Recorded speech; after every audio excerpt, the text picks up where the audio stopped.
What is up, guys? It's J-Raj here, and we got some big news this week regarding Insomniac's Wolverine game. They've finally given us a release date of September 15th, 2026, and this is coming after, in retrospect, some groundbreaking Spider-Man games that Insomniac released that went on to define a next generation of Marvel fans. With the release and the success of Insomniac's Spider-Man games, it gave us Marvel fans new expectations on what we would like for Spider-Man when it comes to storytelling and when it comes to displaying his rogue gallery of villains. And I may only be speaking for myself, but I know when Spider-Man Miles Morales came out, I was not aware of who Mr. Negative was as a villain. But by the end of the story, it got me completely interested and invested to figure out who he was as a character. And fast forward to now, we now have many MCU fans having theories and really wanting Mr. Negative to appear in the movies. So I believe that these Insomniac games can impact the future expectations for what fans expect on the big screen. So that's why today we're going to be taking a look at Wolverine's underrated rogue gallery of villains with the help of my trusty Marvel Encyclopedia. We're going to go over some of his main villains' powers, a little bit of their backstories, and by the end of it, we can develop some new hopes for who we would like to see in Wolverine's Insomniac game. Let's go. To start out, we're going to go over a couple villains who are officially confirmed for the game. So I'm going to open this bad boy up. Omega Red's real name is Arkady Rossovich, and his powers are that he possesses enhanced strength and mutant healing factor. His body secretes deadly pheromones, and he has carbonadium coils implanted into his arms. Omega Red is the product of the KGB's attempt to create a Soviet super soldier. The test subject, former serial killer Arkady Rossovich, gained mutant powers after receiving genetic treatments, though complications required him to drain the life energy of victims to survive. Placed in suspended animation by the Soviets, Omega Red re-emerged at the fall of communism and sought a carbonadium synthesizer to stabilize his condition. He wound up working with the Hand, and for a while he led New York's Red Mafia. Another villain who's already confirmed for the game is Mystique. Mystique's real name is Raven Darkholme, and her powers consist of her being a mutant shapeshifter who can make herself look like any human, humanoid, or semi-humanoid being, male or female, copying every detail including retina, fingerprints, and voice pattern. Mystique learned to use her mutant shape-shifting powers at an early age. As Raven Darkholme, she hid her powers so well that she rose to a position of great power within the U.S. Defense Department, giving her access to military secrets and advanced weaponry to use for her criminal purposes. As Mystique, she organized the Second Brotherhood of Evil Mutants, teaming with the Avalanche, the Blob, Destiny, and Pyro. The Brotherhood attempted to assassinate Senator Robert Kelly, a vocal enemy of all mutants, but the X-Men stopped her. The Brotherhood later changed its name to Freedom Force and began working for the U.S. government. She was later part of X-Factor and the X-Men and became part of the ruling Quiet Council on Krakoa. The last of the enemies officially confirmed is the Sentinels, which are shown in the trailer and they look menacing. So the Sentinels, they possess superhuman strength, jet propulsion units in their feet which enable them to fly and can fire lasers and electron beams from their eyes and hands. Mark II Sentinels could adapt to counter any opponent. So the Sentinels were created by Dr. Bolivar Trask, concluding that a superhuman mutant race was evolving that would conquer the rest of humanity. He organized a team of scientists and engineers who built the first Mark I models. However, despite being programmed by Trask to protect humanity, the Sentinels decided to take control of the human race. They kidnapped Trask and the lead Sentinel, Master Mold, and ordered him to create a Sentinel army. The X-Men battled the Sentinels, and Trask lost his life, destroying the Master Mold and other Sentinels. And now we get into the speculation, and I'm speculating and hoping for this dude to be in the game, and that is the Silver Samurai. His real name is Kenichiro Harada, and his powers are that his body generates a tachyon field that he focuses through his sword, and he's skilled in the ways of the samurai. He's the master of the Bushido in the Kanjutsu. The illegitimate mutant son of a Japanese crime lord and the half-brother of Mariko Yoshida, Kenichiro mastered Bushido before becoming a mercenary, whose assignments included work for Hydra and pitted himself against Daredevil, Spider-Man, and Black Widow. He often served as a bodyguard for Viper and once battled Spider-Man on the set of Saturday Night Live. After his father's death, Kenichiro struggled with Mariko for the leadership of Clan Yoshida, but her lover Wolverine helped her prevail against him. When Mariko died, Kenichiro finally took on that mantle. Dude's got aura for days. Most people know about this next guy, and in my opinion, the game wouldn't be a Wolverine game without him, and that is Sabretooth, whose real name is Victor Creed. And his powers is that Sabretooth possesses an extended lifespan thanks to the healing ability that also allows him to recover rapidly from almost any injury. He also possesses enhanced animalistic strength, speed and agility, and razor-sharp claws on each hand. Young mutant Victor Creed was treated as an animal growing up, raised by an abusive father and kept chained in the family cellar for much of his early life, until he chewed off his own hand to escape and killed his father. Logan, the Wolverine, killed Victor's younger brother, Saul, when Saul betrayed Logan to Mr. Sinister. Years later, Creed took the life of Logan's lover, Silver Fox, as retaliation. Wolverine's got a lot of lovers. Like Logan's, Sabretooth's abilities were enhanced by the top-secret Weapon X project, and the two fought together on various missions, with Victor taking the codename Sabretooth. He later had a son, Graydon, with Mystique. Following the collapse of the Weapon X project, Sabretooth became a mercenary, gaining a reputation as one of the world's most ruthless killers. He also took part in the Morlock Massacre as part of the Marauders. This next villain would be a great addition to the game, and that is Lady Deathstrike, whose real name is Yuriko Oyama, and her powers are that she is a cyborg whose bones have been laced with adamantium molecules, rendering them unbreakable. Her fingers were replaced with adamantium talons, and she can interface with computers. Yuriko Oyama is the daughter of Japanese scientist Lord Darkwind, who developed the process by which adamantium could be bonded to a human skeleton. Seeking vengeance on her father for the death of her brothers and the scarring of her face, Oyama joined forces with Daredevil against him. She killed Lord Darkwind just as he was about to murder Daredevil. However, the man she loved, Kira, a member of Lord Darkwind's private army, then took his own life. Traumatized, Yuriko embraced her father's legacy and sought out those who had used his process, which eventually brought her into conflict with Wolverine. Oyama attempted to kill Wolverine and take his skeleton. However, she was defeated by Wolverine's friend Heather Hudson in her costumed identity of Vindicator. Subsequently, Lady Deathstrike was converted into a cyborg by the extra-dimensional being Spiral. In this new form, Lady Deathstrike's own skeleton has been reinforced with adamantium. So speaking of Lady Deathstrike having dealings with Daredevil in the past, that reminds me of the fact that the Wolverine has actually been under the influence of the Hand before. He's been brainwashed by the Hand, but there was also help with Hydra when this happened. And at the time, the head of Hydra was a lady by the name of Viper. So Viper's real name is Ophelia Sarkisian, and Viper is a superb strategist and a trained terrorist with extensive knowledge of weaponry, tactics, and fighting styles. She is skilled in a number of martial arts and an expert in the use of various weapons, including whips. So she is the woman who would one day be known as the Viper, Ophelia Sarkisian, but she began her career as a member of the international terrorist organization Hydra. After the leadership of Hydra was captured by Nick Fury and S.H.I.E.L.D., she assumed command of the remnants of the organization, and as Madam Hydra excelled in creating panic and terror until Captain America brought her down.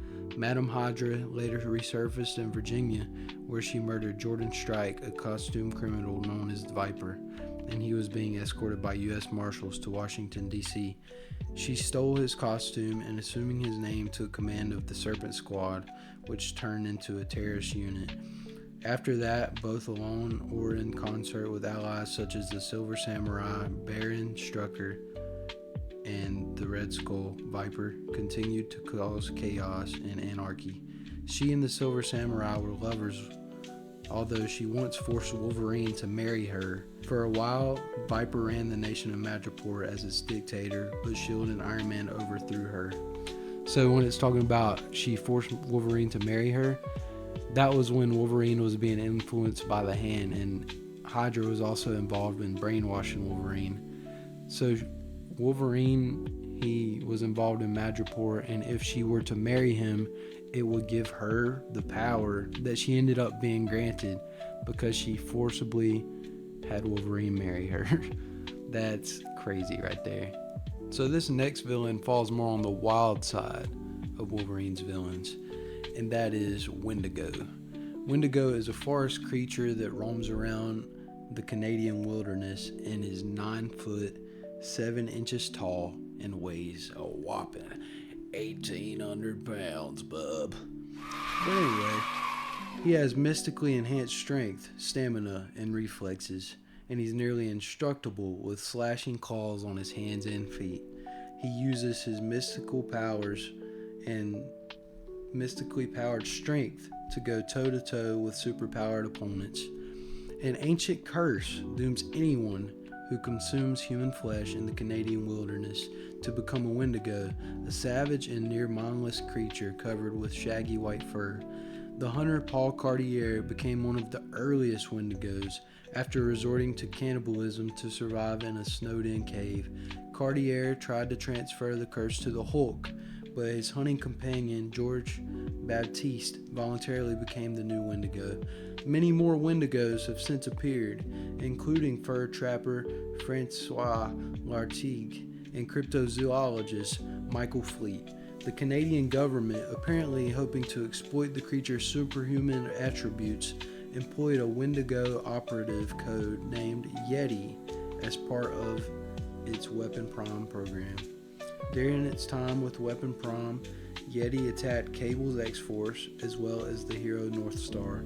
Several others have appeared since, including a pack of the Bering Straits and one working for Biggs Chemical, Omega Flight, and the Hellfire Academy. That's a beast right there. I'm trying to see the Wendigo. That would be a nice opening sequence in the Wolverine game, is showing him in the wilderness hunting this thing. Like maybe he has some flashbacks throughout the game. That'd be kind of cool to see. This next villain, Romulus, I can see playing a part in trying to get Wolverine to embrace his wild side, because Romulus is an immortal lupine. He's the leader of the Lupines, which is a group of feral mutants that he claimed were descended from wolves instead of primates. Thousands of years old, he was once an emperor of Rome. In the 1940s, he murdered Wolverine's wife, Itsu, and cut the infant Dakin from her womb, raising and training him, then pitting him against his father to see which one of them would triumph.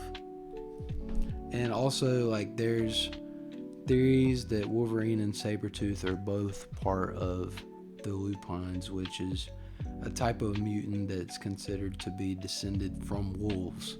So a more animalistic type of mutant, which would make perfect sense. So that's kind of neat. And he helped introduce Dakin. He cut Dakin out of Itsu's womb. Speaking of Dakin, he is technically Wolverine's son, and he has a mutant healing factor with retractable claws made of bone, superhuman senses, endurance, and reflexes, plus the ability to manipulate others using pheromones. While trying to capture Wolverine, the Winter Soldier killed Wolverine's pregnant wife, Itsu. Romulus cut the baby from her womb and gave him to a Japanese couple, leaving Wolverine unaware that the child had survived. The child, Dakin, trained under Cyber and worked for Romulus, who encouraged him to kill Wolverine, claiming his father had been the one who'd murdered his mother. Wolverine drew Dakin into a trap so the Winter Soldier could shoot Dakin with a carbonadium bullet, which worked against his healing factor. Discovering that Romulus had orchestrated Itsu's death, Dakin and Wolverine worked together to bring him down.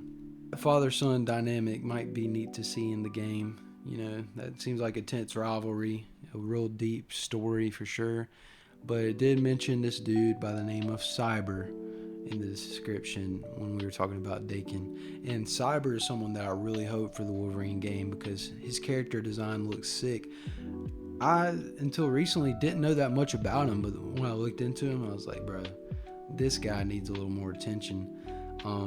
Let's get into it. His real name is Silas Burr, and he's a mercenary who stands at 6'4", 365 pounds.